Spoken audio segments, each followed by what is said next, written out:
बिस्मिल्लाहिर्रहमानिर्रहीम, अस्सलाम वालेकुम। मैं हूं ईसा नकवी। सबसे ख़तरनाक और बड़े मुआशी झटके की धमकी जो है वो एक मरतबा फिर पाकिस्तान को दी गई है। और मामला ये हुआ है कि जो यूरोपीय यूनियन के स्पेशल रिप्रेजेंटेटिव हैं ओलाफ स्कूग, जिन्होंने अभी मरीम नवाज साहिबा से भी मुलाकात की है, इसहाक डार से और बाकी लोग मैंने बता दिया, मैं आपके सामने रख देता हूँ। जो उन्होंने इंटरव्यू दिया है, जो उसमें उन्होंने बोला है, इसमें ढके छुपे अंदाज में नहीं बल्कि खुले लफ्ज़ों में एक संगीन जो है वो धमकी, एक बड़े मुआशी झटके की और ख़तरनाक मुआशी झटके की, जिसको शायद सहने की सकत जो है पाकिस्तान में नहीं है, हुकूमत की बात नहीं है, निज़ाम की नहीं, पूरे पाकिस्तान के लिए एक बहुत बड़ा सेटबैक है। जो लोग ये बात समझते हैं कि हम क्या एक्सपोर्ट करते हैं, उनको मालूम है कि हम तौलिए बेचते हैं, हम चादरें बेचते हैं, हम कपड़ा बेचते हैं, हम सर्जरी के आलात और स्पोर्ट्स के गुड्स जो हैं, ये हमारी मेजॉरिटी ऑफ एक्सपोर्ट्स जो है वो इस पर कंप्राइज करती है। और यही चीज़ें यूरोपीय यूनियन जाती हैं। और जो टेक्सटाइल का एलाइड सेक्टर्स हैं, और जो टेक्सटाइल सेक्टर है उनसे करोड़ों लोगों का और जो है वो रोज़गार वाबस्ता है। करोड़ों लोगों की ज़िंदगियां जो हैं वो इन लाइन आ सकती हैं अगर ये मुआशी झटका लग जाए। तो ये जो यूरोपीय यूनियन के स्पेशल रिप्रेजेंटेटिव हैं, इन्होंने एक इंटरव्यू दिया है डॉन न्यूज़ को, और डॉन न्यूज़ ने उसको शाया किया। मैं आपके सामने उसकी तफसीलात रख देता हूँ कि यूरोपीय यूनियन ने पाकिस्तान को वार्निंग दी है कि वो अपने जीएसपी स्टेटस को फॉर ग्रांटेड ना ले। ये ना समझे कि ये हमारा कोई हक है और ये हमें मिला रहेगा, हमसे ये हक कोई नहीं छीन सकता, इसको फॉर ग्रांटेड नहीं लेना। ओलाफ स्कूग यूरोपीय यूनियन के खुसूसी नुमाइंदा ह्यूमन राइट्स के हवाले से, जो कि इस वक्त एक हफ्ते के पाकिस्तान के दौरे पर मौजूद हैं, उन्होंने हुकूमत को उभारा है इस बात पर कि वो मिलिट्री कोर्ट्स में सिविलियंस के केसेस मत चलाए। और जो हालिया दिनों में आज़ादी इजहार राय पर पाबंदियां लगाई गई हैं, इसमें सोशल मीडिया पर पाबंदियां शामिल हैं, इसमें एक्ट्स जो है उसका बैनिंग शामिल है, इसमें वो जो वीपीएन वाला मामला है वो शामिल है, इसमें पीका एक्ट शामिल है, इसमें ये तमाम चीज़ें शामिल हैं। इन दो मामलात के हवाले से एक स्ट्रिक्ट वार्निंग जो है वो और एक नसीहत हुकूमत पाकिस्तान को की गई है। डॉन से बात करते हुए उन्होंने कहा कि जो ओलाफ स्कूग हैं, उन्होंने बताया कि ये जो उनकी हालिया सेपरेट मीटिंग्स हुई हैं टॉप गवर्नमेंट फंक्शनरीज के साथ, जिनमें army chief general Syed Asim Munir शामिल हैं, जिनमें चीफ जस्टिस याया आफरीदी शामिल हैं, जिसमें फेडरल कैबिनेट के वफाकी काबीना के नुमाइंदे शामिल हैं, इसहाक डार हैं, आज़म नज़ीर तारड़ हैं, मरीम नवाज साहिबा हैं, इन सब के सामने उन्होंने ये मुतालबात रखे हैं।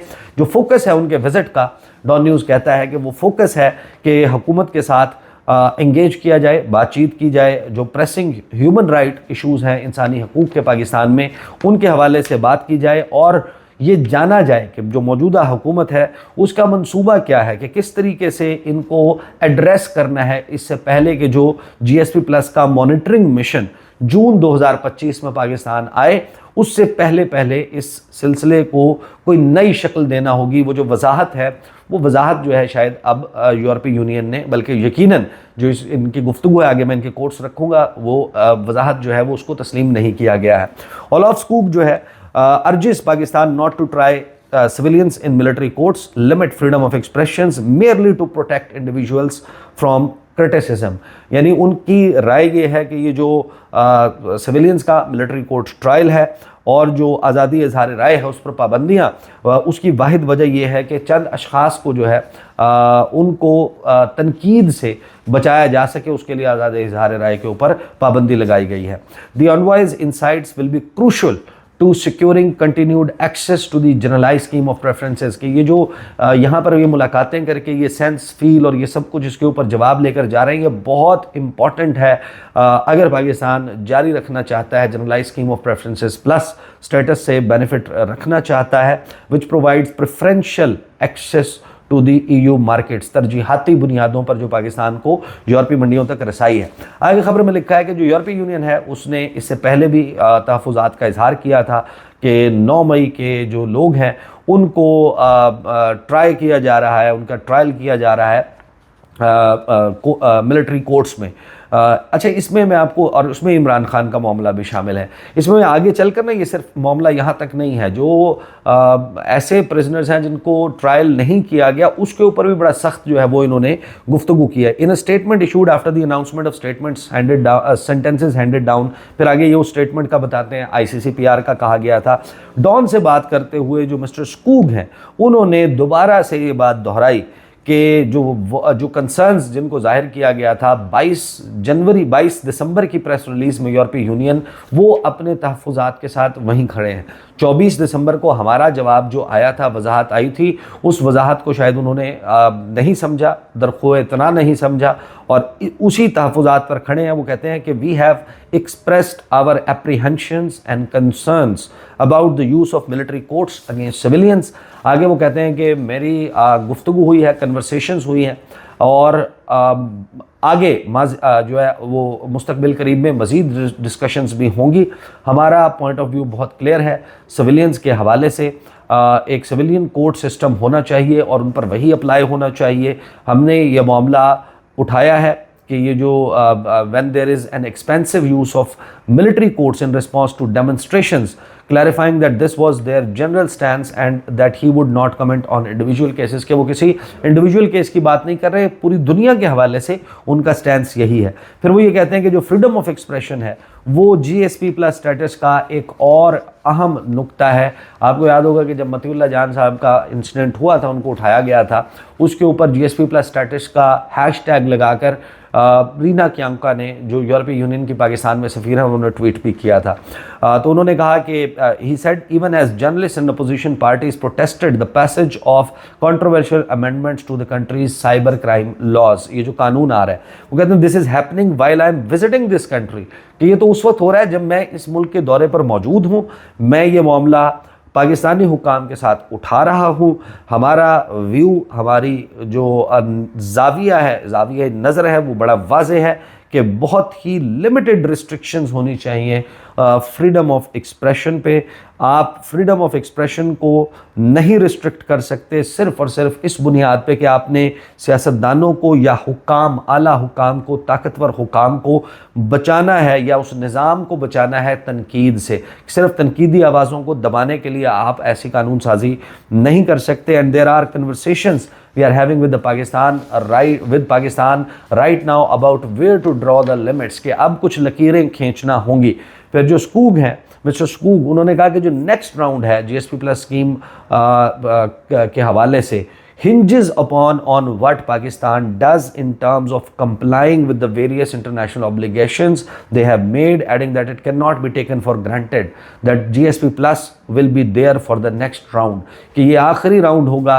अगर ये मामलात एड्रेस नहीं होते, जो पाकिस्तान की वेरियस इंटरनेशनल ऑब्लिगेशंस हैं, बैनुल-अक़वामी ज़िम्मेदारियाँ हैं, ये जो 27 इंटरनेशनल कन्वेंशंस एंड ट्रीटीज़ हैं, कोवेनेंट्स हैं, इन पर अमल दरामद ज़रूरी है अगर पाकिस्तान अगले राउंड के लिए भी GSP+ स्टेटस जो है उसको इंजॉय करना चाहता है। फिर आगे डॉन की खबर ये बताती है कि अभी तक जो यूरोपीय यूनियन है उसके ऑफिशियल ने मुलाकातें की हैं डिप्टी प्राइम मिनिस्टर इसहाक डार से, जनरल सैयद आसिम मुनीर से, CJP जया अफरीदी से, लॉ मिनिस्टर से, कॉमर्स मिनिस्टर से, दीगर ऑफिशियल से। आप इसमें तरतीब देखें, वो तमाम वजारतें, वो तमाम अशख़ास, वो तमाम लोग, वो तमाम महकमे इसमें शामिल हैं जो इस GSP+ स्टेटस के अराउंड हैं। कॉमर्स मिनिस्ट्री है, लॉ मिनिस्ट्री जो कानून साजी और उसकी इम्प्लीमेंटेशन के हवाले से है, फॉरेन मिनिस्ट्री है जो लीड मिनिस्ट्री है जिसने इन मामलात को देखना है, उसमें जो है वो आर्मी चीफ़ है जो ज़ाहिर है कि एक बड़ा ताकतवर ओहदा है पाकिस्तान में, फिर उसमें चीफ़ जस्टिस ऑफ पाकिस्तान है जिनके सामने ये सारा मामला कानूनी तौर पर मौजूद है। और उसमें उन्होंने कहा कि मैं सिर्फ इनसे नहीं, दीगर ऑफिशियल से, सिविल सोसाइटी से, मीडिया के लोगों से, ह्यूमन राइट डिफेंडर से मुलाकातें कर रहा हूँ। I have and I will use my visit to convey to the concerned authorities that I have heard from civil society in Pakistan, कि मेरी जो मुलाकातें हुई हैं उन्होंने मुझे बताया है पाकिस्तान में सिविल सोसाइटी के लोगों ने, and they relate to the problems we have discussed. ये जो फ्रीडम ऑफ एक्सप्रेशन का मामला है, लेबर राइट्स का मामला है, डेथ पेनल्टी का मामला है, जो लोग ट्रायल के बग़ैर या सज़ा सुनाए जाने के बग़ैर भी जेलों में मौजूद हैं, ये तमाम वो इशूज़ हैं जो हमने पाकिस्तान के साथ टेकअप किए हैं। तो ये आई थिंक कि बहुत ही संगीन किस्म का मामला है। एक ऐसा वक्त जब जो बरतानिया है उसके साथ आपके क्या मामला चल रहे हैं आपको मालूम। फिर अमेरिका जो है डोनाल्ड ट्रंप आने के बाद वो पूरी दुनिया में टैरिफ्स की बात कर रहे हैं। तो उसका मतलब ये है कि अगर ऐसे कोई टैरिफ्स पाकिस्तान के ऊपर लग जाते हैं खुदा न खास्ता, तो उस सूरत में पाकिस्तान की जो ट्रेड है टू द यूएस वो किस हद तक मुतासर होगी। फिर जो जीएसपी प्लस स्टेटस है, आपकी चीज़ें जो हैं वो कंपैटिबल ही नहीं रहेंगी, कम्पीट ही नहीं कर सकेंगी मार्केट में। तो यूरोपीय यूनियन जो है उसके साथ जीएसपी प्लस स्टेटस की बराह रास्त खुली धमकी है, और ये कोई मामूली बात नहीं है, ये चंद मिलियन डॉलर्स की बात नहीं है। मौजूदा हुकूमत शहबाज शरीफ आप जानते हैं, वो ये कहते हैं कि $1 अरब के लिए हमारी नाक से लकीरें निकलवा दी IMF ने, हमें ये करना पड़ा। अभी आप देखें कि जो फरवरी के एंड पे रिव्यू होने जा रहा है पाकिस्तान का, पहला जो IMF करने जा रहा है, कुछ टारगेट्स पाकिस्तान को दिए गए थे, 31 दिसंबर तक की प्रोग्रेस को इवेलुएट किया जाएगा, उसकी बुनियाद पे आपकी अगली किस्त जारी करने के मामलात जो है वो आगे बढ़ेंगे।